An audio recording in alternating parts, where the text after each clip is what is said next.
Assalamualaikum warahmatullahi wabarakatuh.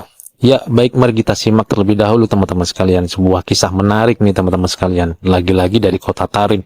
Ya lumayan lah ya buat ngisi waktu luang atau buat tambahan informasi atau buat hiburan atau buat apalah ya. Terserah masing-masing aja itu mah ya.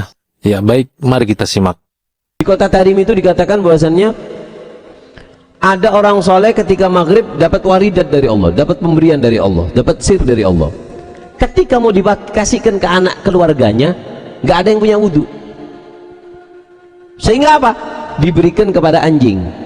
Nah, jadi ceritanya ada orang soleh dapat hadiah nih dari Allah teman-teman sekalian. Dan hadiah tersebut mau diberikan ke keluarganya, yaitu anak-anaknya teman-teman sekalian. Dan berhubung anak-anaknya sedang tidak dalam keadaan punya wudhu, hadiah tersebut malah dikasihkan ke anjing teman-teman sekalian. Bisa begitu ya, dikasih hadiah oleh Allah, mau diberikan ke anaknya, nggak jadi, terus dikasihkan ke anjing teman-teman sekalian. Subhanallah. Ini kalau kayak gini ceritanya apa nggak lebih baik diambil sendiri aja itu hadiahnya? Hadiah dari Allah ini tentunya bukan hal yang sepele loh ini. Hadiah dari Allah loh ini. Bukan dari manusia atau bukan dari yang lain loh. Dari Allah.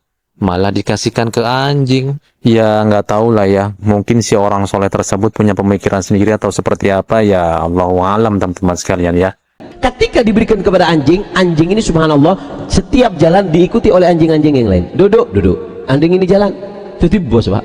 Ada satu orang soleh ngelihat ini anjing kok aneh. Dia duduk, yang lain di belakangnya ada pasukannya. Anjing ini jalan, yang lain ikut. Dilihat di situ ada nur yang ada di dalam diri anjing itu.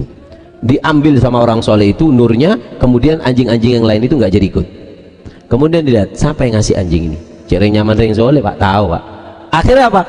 Didatangi orang soleh itu mengatakan, Galia Syekh, kenapa antum cahaya ini antum kasihkan ke anjing? Kenapa nggak antum kasihkan ke ke keluarga antum, anak-anaknya antum? Dia mengatakan, pada waktu itu aku sedang berzikir antara maghrib dan isya, anak-anakku nggak ada yang punya wudhu, nggak pantas diberikan kepada orang yang nggak punya wudhu, sehingga aku berikan kepada hamba Allah yang satu ini, diberikan kepada anjing. Tapi ya agak lain juga nih orang solehnya. Tidak diberikan ke keluarganya cuma gara-gara tidak punya wudhu lalu dikasihkan ke anjing lah. Emang anjing punya wudhu? Di dalam hadis malah dikatakan air liur anjing itu harus dicuci sampai 7 kali loh, saking najisnya. Juga di dalam hadis dikatakan malaikat tidak akan memasuki rumah yang terdapat anjingnya. Artinya malaikat aja menjauh dari anjing lah. Ini hadiah dari Allah, malah dikasihin ke anjing. Gimana logikanya ini ya? Atau kalau enggak, anaknya yang tidak punya wudhu tadi ya disuruh wudhu aja dulu kan bisa, ya kan? Tapi ya nggak tahu lah ya apakah orang solehnya yang agak lain atau kisahnya yang dibikin lain atau seperti apa ya, Allahu a'lam. Makanya di kota Tarim itu dikatakan bahwasanya ta'addab fit Tarim hatta ma'akila biha. Yang punya akhlak, yang punya adab kamu di kota Tarim walaupun dengan anjing-anjing yang ada di kota Tarim. Kenapa? Karena anjing-anjing yang ada di kota Tarim mereka pernah dipandang oleh mata orang-orang soleh.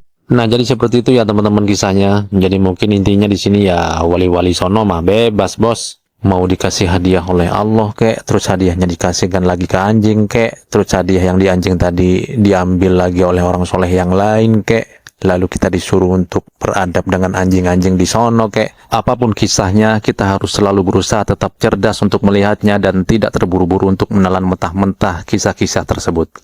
Wassalamualaikum warahmatullahi wabarakatuh.